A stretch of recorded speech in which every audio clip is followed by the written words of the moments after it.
So in today's video, I'm going to share with you 2 ways you can make money without owning real estate in Airbnb and other short-term rental platforms. 2 really great ways, both of which don't take a lot of capital. And I'm going to tell you about a third way that I really do not recommend, that a lot of people recommend, and it is a big mistake. So I don't want you to make a mistake and end up in my office as an attorney trying to bail you out. So make sure that you stay until the end, because the third way it's like the third rail in a train. It's where people get electrocuted. So it'll look attractive, but it's really not attractive. It's like a poisonous mushroom that you think is great, but if you eat it, you'll get really sick. So make sure you stay until the end.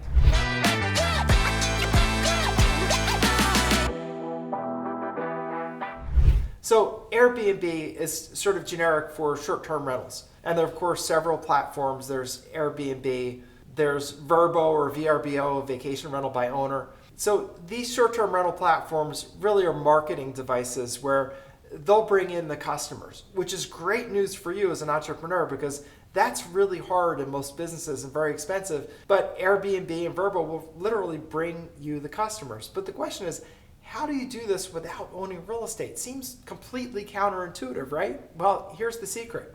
You can do something called a master lease option, which is one of the ways I'm going to talk about today. And you can do a second thing, which is being a property manager in a very, very special way that's completely unique and different than you might think of for property management. So let's first talk about the master lease and how that works. And we'll also talk about an option, which is another high profit strategy I want to talk about. So the master lease is where you lease the property from the owner with the understanding that you're going to be subleasing it or using it in a VRBO or Airbnb type platform, and you're going to be allowing people to use it. You might say, well, is anybody going to do that? Sure, they're going to do it. They're getting their rent, and they're not having to do the work and effort of doing a short-term rental. That may not be their thing, because a lot of people that buy rental real estate are just deploying capital, meaning this is a wealthy person that has some stocks, they have some real estate, they have some gold, they may have some crypto at this point in their life. So they're allocating, and one of their things may be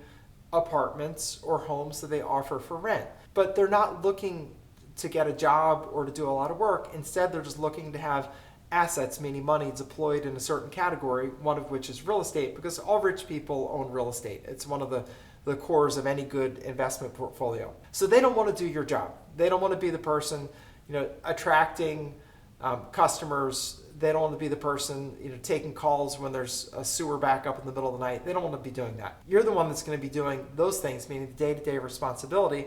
So you're going to stage the property, meaning put beautiful furniture in it, make it look really great. You're going to hire a professional photographer to take beautiful photos with good lighting. You're going to write up a really nice description. These days, AI will help you with that. And you're going to take really good care of your guests, because when you take really good care of your guests, they give you great reviews, you get rated as like a super host, and then you attract more people. So you really have to do a stellar job on making your property beautiful and fully functional and making your guests feel really welcome. So how does this work? So you have a master lease, which has specifically inside it a paragraph or 2 that says you have the right to advertise this on the short-term rental platforms, to put short-term rental people in there and to use it in that way. You want to have that because otherwise in a normal lease, you wouldn't have that option to relet it or release it to someone else. And so you'd be violating the lease. And that is not anything you want to do, because you're building your business at that point on a very, very crumbly and shaky foundation, which you don't want to do. Instead, you want to lease the property. And let's say, for example, you rented an apartment in Philadelphia, which is a city that has a good number of visitors that come in, has some great children's hospitals where people may come in for long-term leases, meaning relatively long-term, like a month or 2, because their child is undergoing medical care at, say, Children's Hospital in Philadelphia. And let's say that you would rent a really, really nice apartment for $3,000 a month. Well, if you put that on a Vrbo or an Airbnb, it may rent for $400 a night. And if you took $400 a night and a 30-day month, your potential income is $12,000 for the month. Now, is it going to be rented all the time? No. But let's say that it was rented just 50% of the time. 50% of the time would be 15 room nights, which is $6,000 in revenue. Well, if you rented it for $3,000 and you brought in $6,000, you have some really good money in there, right? You have $3,000 a month in positive cash flow. And you're not limited to one property. Let's say that you had 10 properties. If you had 10 properties that rented just half the time, you're making $30,000 a month as a host on Airbnb. And how many houses do you own? Oh, I know, 0. How many apartments do you own? 0. How many mortgages do you have? 0. That's really, really good. And here's your advanced strategy. Combine it with an option to buy.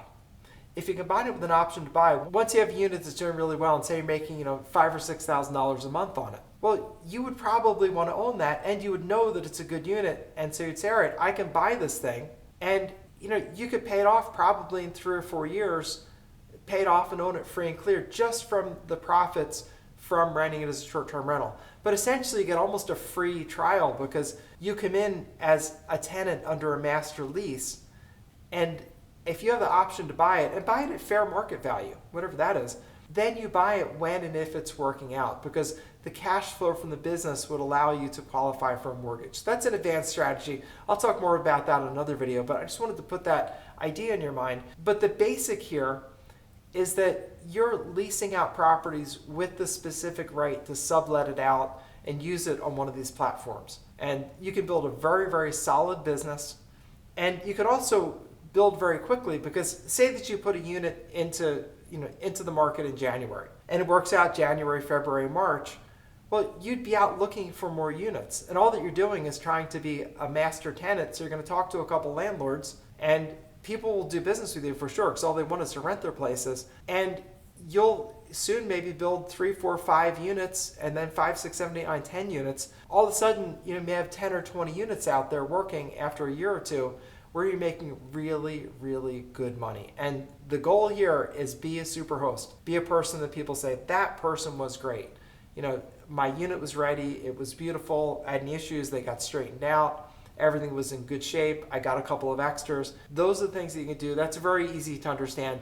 And if you want to do this, look at some of the courses that are out there on short-term rentals. There are lots of good ones. Get a couple of them, go through them before you go investing your money so you can learn what you want to learn and then dive in. It's a really, really good business. So the question you might be having, well, this sounds amazing. What's the risk? Well, the risk is that if you get a unit that you've rented out and you don't actually manage to get it rented out on the short-term rental platform, you've still got to pay that monthly rent. And of course, you have to put up the security deposit up front. That's relatively minor compared to the profit. So what you want to do with that is do some research into the area, and the courses that are done on short-term rentals will talk to you about the market research. You can do some of it within the short-term rental platforms. They'll tell you what average occupancy rates are, and you can just look through and just, if nothing else, look through units that will compete with yours and see how much they're booked. Because if you try to book them, you can get an idea of how much they're booked, and that will give you a really good, easy market research. There are also some tools that do it. You can learn about those within the courses. You could also just even do some Google searches. The tools can be good, but also just do the simple thing of checking rentals that will compete with yours and seeing how much they're booked. Look at this month and how many days are still available. That's really easy market research to do. A second way to do this, because the first way has a little bit of risk that you could be paying that rent every month. A second way with really zero risk is be a short-term rental manager. And what does that mean? That means that you're going to contact landlords and say, hey, I'd like to manage your short-term rental. We'll take your unit, which might be a house, it might be a condo, it might be an apartment unit, and I want to put it on the short-term rental platform, but I'll take care of everything. I'll get the great pictures done. I'll stage it. I'll take care of the calls for service in the middle of the night or when someone gets locked out. I'll take care of managing, figuring out what the rent should be. I'll take care of all that for a percentage of the rents that we collect. Now, 2 things in this. One, you're really opening up your business to someone else, and when a landlord sees that you're able to make $10,000 or $15,000 a month, that landlord, who may be an entrepreneur, is going to say, oh, maybe I should just do this myself. They'll terminate your contract or just let it come to its natural end, and then they'll rent it out themselves on Airbnb. So if you you allow someone to see how good your business really is, they could very easily get greedy eyes and just want to take over the business. So I don't like that aspect of it, because you could kind of do the work of getting it off the ground, and then someone says, well, thank you so much. It's been a great year that we spent together, but I'm not going to renew. I'm going to handle this myself, so thanks. And so you're building a business on a relatively shaky foundation. Maybe something you want to do at the very beginning if you have really no investment capital, but I think it's not as good. I think it's not nearly as good. But if you want to cut your teeth on it, then I would say the route for doing this is to take some courses on short-term rental, go through them entirely, really learn how it works, and then put together your pitch and approach a couple of landlords. It may take a few approaches, but you'll find someone that will do it. And then get to work and do a stellar job. Do a stellar job, because then you're putting what you've learned into practice, which is when you're really going to learn it. And it's when you can really hone your craft, and then hopefully you'll go to option one, which is being at least a master tenant who can then sublet to other people. Because when you do that, the landlord really has no way of knowing what money you're making, how you're doing. They have no insight into that, so they're not going to get so greedy looking at the money you're making with their unit. The third thing is, what about being an owner? Well, I think being an owner is good, but carries risk. And here's the risk. The risk is they change the rules sometimes, where a city may say, you know what, we don't like the short-term rentals, we don't have enough housing units as it is, we're doing away with short-term rentals. Many major cities have essentially done away with them. New York City is one, Las Vegas is another, where they just suddenly change the rules and you're literally out of business as soon as that new law gets enacted. And this is something that I don't like. So if you build a portfolio where you're depending on this short-term rental income every month to make your portfolio work, you're in risky ground. Because if they suddenly end short-term rentals and you have no more income, but you still have mortgage payments, then you're going to either have to convert all your places to long-term rental, where instead of $15,000 a month, you're making $3,000 a month. If you built your portfolio depending on the higher revenue, you're really in trouble. So I don't particularly like that. I like that if you're buying where it's a good market where you could resell quickly, that's okay. But I still think it's relatively risky. So that's not my favorite plan. You may want to do it with a bunch of money you're making, buy some places for cash and do it. But as an attorney, I just have to say, I see when things go wrong, because that's when I get called in. And I think building a short-term rental portfolio on places that you own that depend on that really high income, I think is a mistake. I wouldn't do that. So hopefully this is helpful, and you learn how to make money in short-term rentals without owning real estate, as strange as that might seem. So this is attorney Bob Diamond, wishing you all the best. If you like this kind of content, subscribe, like, and if you want to learn more about other ways to invest in real estate and make money from real estate, check out my channel.